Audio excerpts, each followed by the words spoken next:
Yama, I'm Jack Evans and you're watching BTN. Here's what's coming up. We find out what went down at this UN plastic convention. Learn why dental hygiene is so important. And meet a 13-year-old who grows her own crystals. But first, over the past week, there have been some really big updates about the situation in Gaza. Nick takes a look at what's happened. Last week, Israel's Prime Minister announced plans to take full control of Gaza City. This is the best way to end the war and the best way to end it speedily. At the moment, Israel controls about 3/4 of the Gaza Strip. But this new announcement that Israel will be sending its military into Gaza City, where hundreds of thousands of Palestinians live, has a lot of people worried. This decision is wrong, and we urge the government of Israel to reconsider immediately.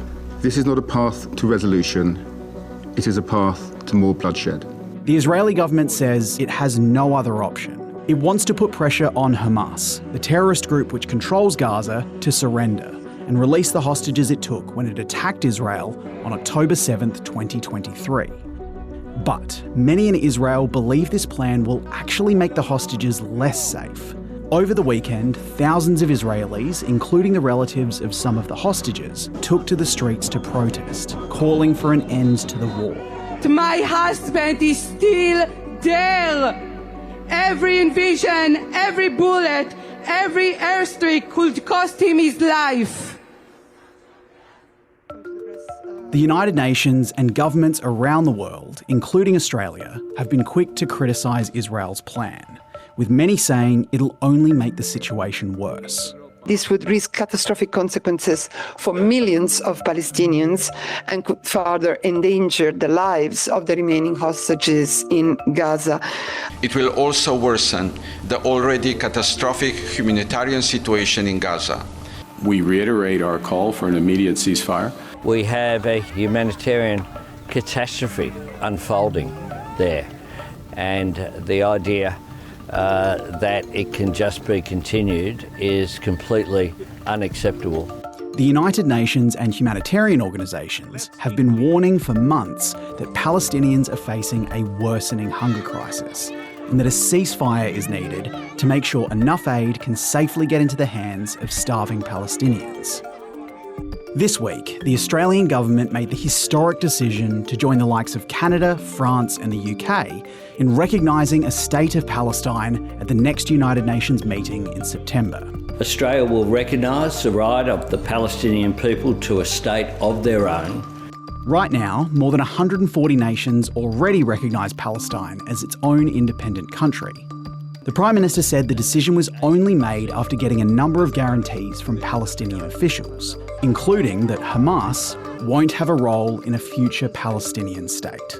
This is an opportunity to deliver self-determination for the people of Palestine in a way that isolates Hamas, disarms it and drives it out of the region once and for all. A two-state solution is humanity's best hope to break the cycle of violence in the Middle East and to bring an end to the conflict, suffering and starvation in Gaza.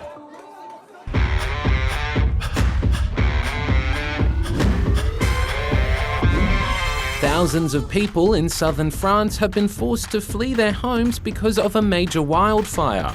Officials say it's the biggest wildfire France has seen since when? 1959, 1949, or 1939?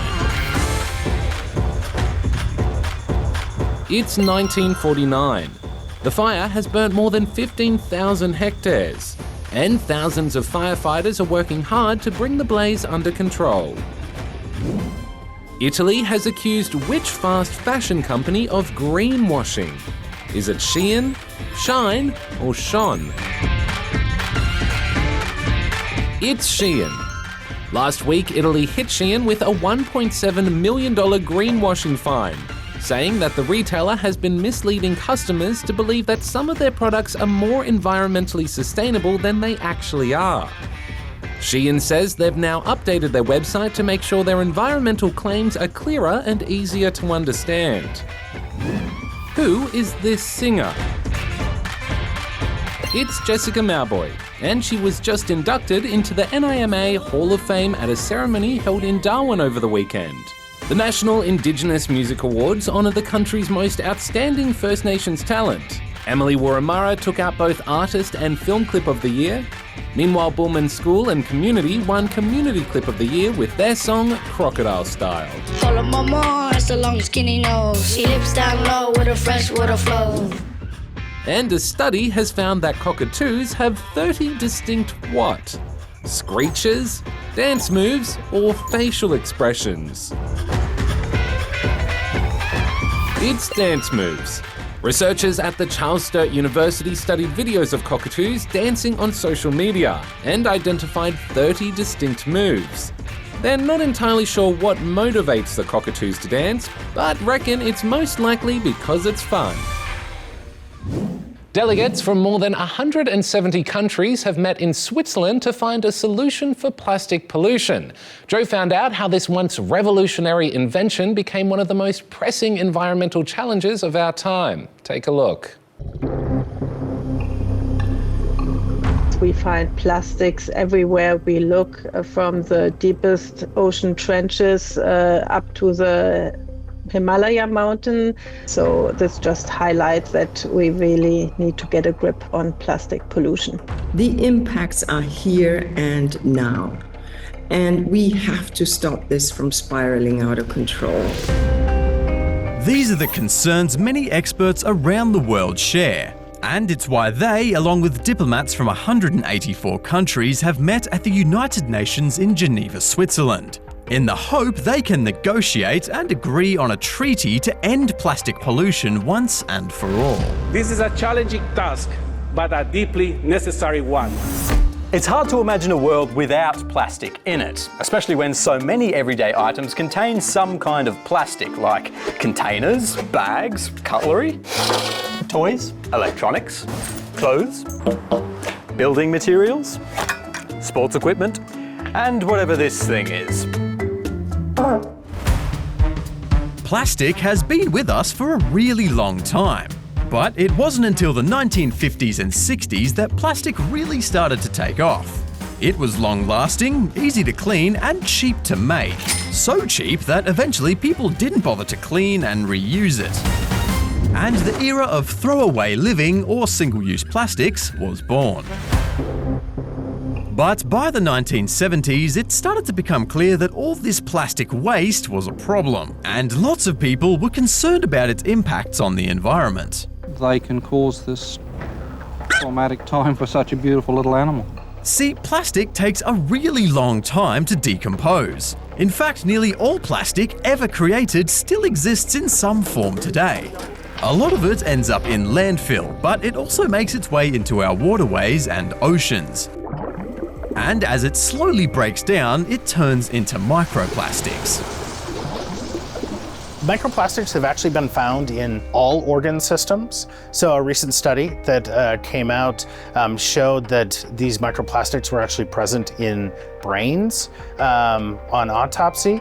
They've also been found in the first poop from a baby. They've been found. So obviously that means that these microplastics have been circulating within the mother's circulation and exposed to the baby in the womb. People have been taking action to stop plastic waste for a long time now.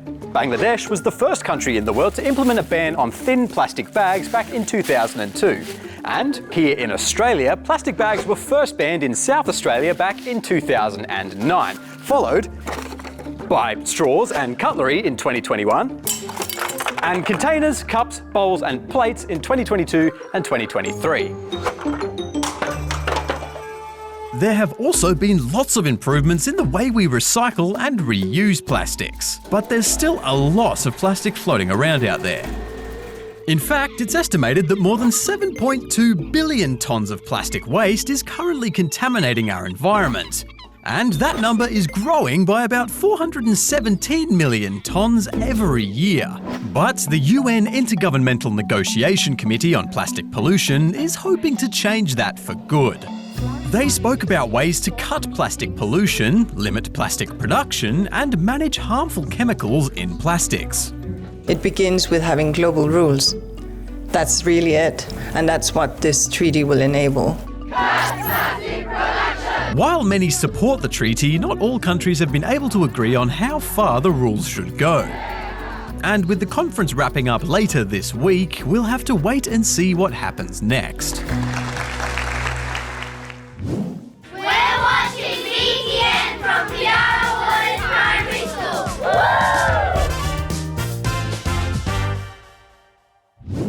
How often do you brush your teeth? Well, a new study by the Australian Dental Association has found that many Aussie kids aren't brushing enough.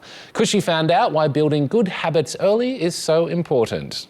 Well, we brush our teeth so they can stay nice and healthy and so they don't get cavities. I know that when people look after their teeth, they would have to brush either 2 times a day. There's a lot of bacteria and also food that's unbrushed, which turns into plaque. Yep, we all know that taking care of our teeth is super important. We use them to eat, to talk, to sing, and of course to smile. But it turns out a lot of Aussie kids aren't brushing their teeth as much as they should be. A recent survey by the Australian Dental Association, or ADA, found that while 68% brush their teeth twice a day, 21% only brush once a day. Which, according to experts, isn't enough to keep our teeth healthy. You should brush your teeth twice a day, once in the morning, once at night, and important not to eat or drink for about half an hour afterwards. This is Rebecca. She's a dental therapist, and she says along with brushing twice a day, you should also be flossing regularly. I do floss my teeth quite often. Maybe once a week or something. Sometimes it's when I can actually feel the food. Flossing is important because it helps clean the spots where our toothbrush can't. It also prevents cavities and helps take care of bad breath. But according to the ADA, 76% of Aussie kids never floss. So we recommend flossing from 2 years of age when the teeth are starting to touch together, usually with an adult's assistance.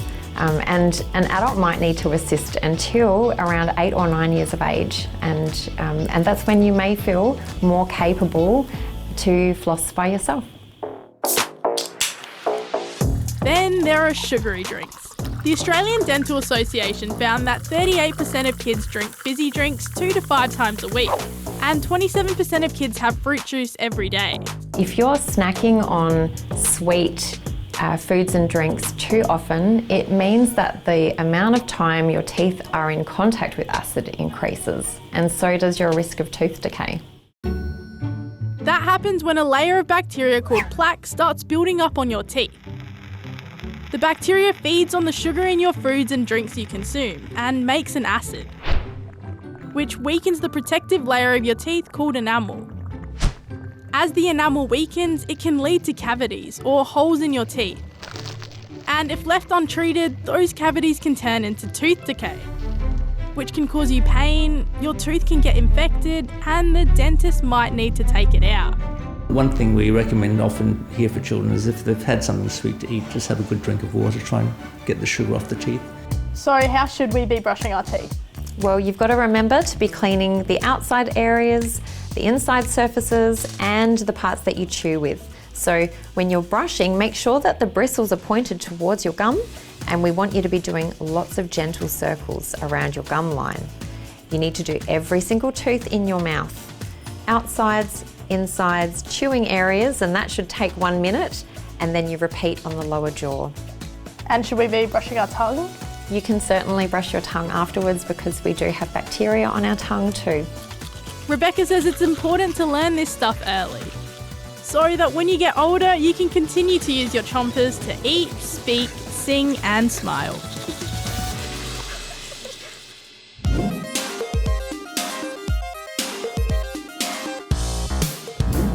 Which of these animals don't have teeth? Slugs, snails, or snakes?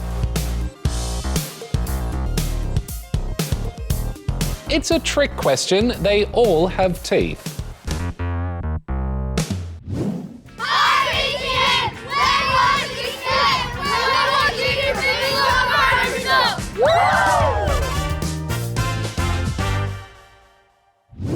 This week is Science Week, and to celebrate, Ren caught up with Diya, a budding young scientist who's just won an award for her project exploring the art and science of crystal creation. Take a look.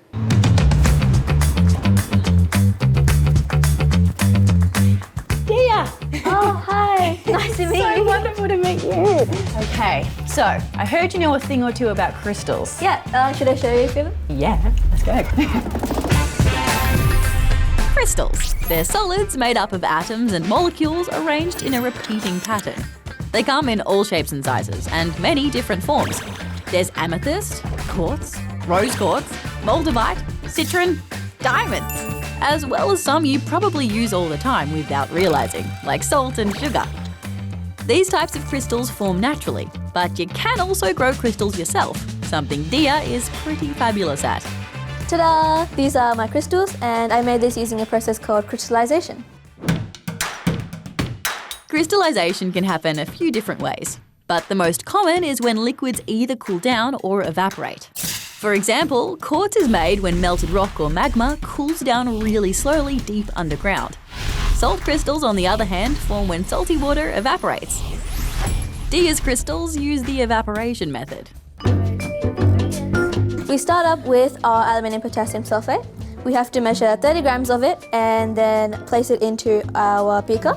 After that, measure 200 milliliters of distilled water and pour it in, and then mix with our stirring rod until it becomes completely dissolved. Once you mix these two together, we leave it in a controlled environment, aka like a dark environment where it's not disturbed.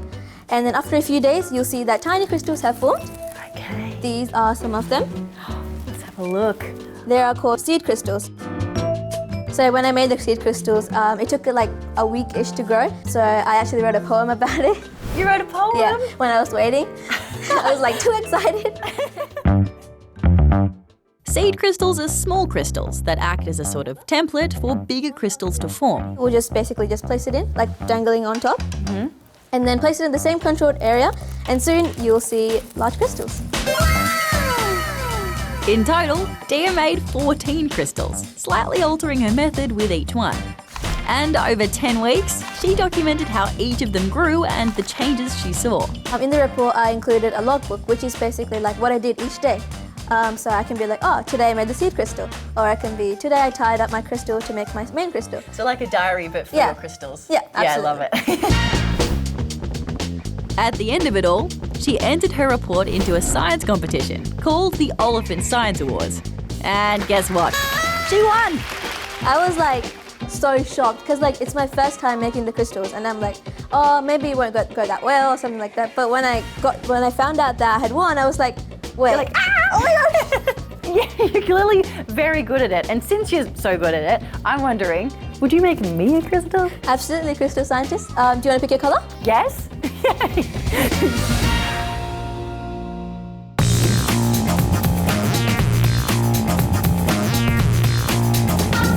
Did you know snowflakes are crystals? They form when water vapor in a cloud freezes onto a tiny speck of dust.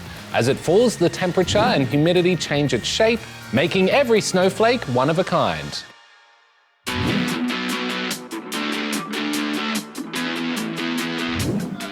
It was a big turnout at this year's City to Surf run. 90,000 people braved the rain and took part in a 14k run or walk from Sydney's CBD to Bondi Beach.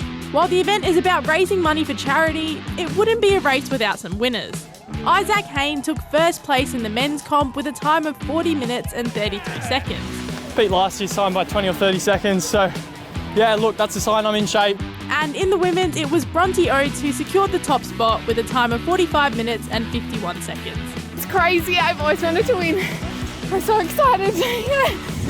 Meanwhile, in tennis, 18-year-old Victoria Mboko has taken out her first WTA title. The Maiden of Montreal. The Canadian defeated 3 Grand Slam champions on her road to the final, where she took on former world number 1 Naomi Osaka.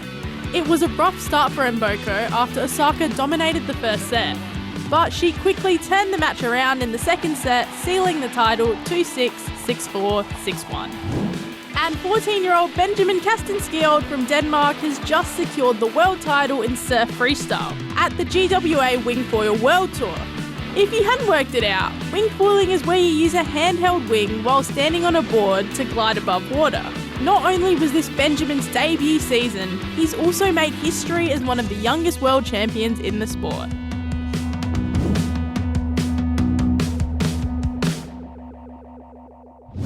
Now we're going to meet Oscar from Adelaide, who's just won a big maths competition in New York thanks to some practice with his classmates. Here's Tatenda. Yup, 10-year-old Oscar has just become the first Aussie to win the NBA Math Hoops Global Championship. I was actually speechless. For a kid that always talks about basketball and math, I didn't have anything to say. He and his teammate Kingston went up against 24 other teams. I was just like, they all look amazing, but I think I could actually win. And at the end of the 3-day competition, they walked away with the glass trophy. First team up, Phoenix Suns, you're on the clock. He first started playing the game in maths. It was so fun combining my two passions, basketball and math. How the game works is the students first pick players for a team, just like they do in the NBA draft. Kevin Durant. Then they have to solve math problems to take basketball shots. And if they get them right, they score points, and the team with the most points wins. They say the game has actually made math a bit more fun. Some math lessons are quite good now. Yeah. And hope other kids will take up the game too. It's just so fun. If you don't make it, that doesn't matter. At least you learned and you tried. Yeah. Finally, over the next few weeks, we're going to meet some of the winners of this year's Haywire competition. It asks young people living in regional areas to share stories about things that are important to them. This week, we'll meet Katie, a 4th-generation pilot and the first female flyer in her family. Check it out. I'm the 4th-generation flyer in my family. My great-grandfather flew with the Air Force in Egypt. My grandfather is a private pilot, and so is my dad. Now here I am, the first female flyer in our family. When I was young, my mum told me I could be a pilot one day. But it wasn't until a joy flight a few years ago that I really fell in love with flying. I started getting lessons in a Cessna 152. Now I have more hours in the air than I do in a car. There's a lot to think about, even before I get out of the hangar. Pre-flight checks, weather conditions, fuel load and flight paths, to name a few. All right, pre-flight complete. Yes, we've got 4 quarts of oil, we just need a refuel. Okay, let's do that then. Out in the apron, I check the engine is running smoothly. Then I make a radio call. Traffic Bathurst Cessna 152 Tango Echo Bravo is taxiing from the main apron to runway 35 for seconds. I was born with mild to moderate hearing loss in both ears, so I use a headset that adjusts for my audio levels. I do a final check of the wind and other aircraft. Then I taxi to the active runway and line up. Right before I fly, I take a moment. Breathe. Hands and feet on the controls, throttle forward. The nose lifts off the ground, and I'm airborne. I feel free when I'm flying. The only thing that's missing is more female voices on the radio. It was a big deal the first time I heard one. Bathurst traffic, Mooney, Victor, Mike Quebec, joins downwind for runway 35. More women are finding their place as pilots, and I'm excited to be a part of that. I want other young women to feel the joy of flying. It's pure elation. Well, that's all we've got for you, but we'll be back before you know it. If you miss us in the meantime, you can catch Newsbreak every weeknight. There's also heaps to see and do on our website. Have an awesome week, and I'll see you next time. Bye!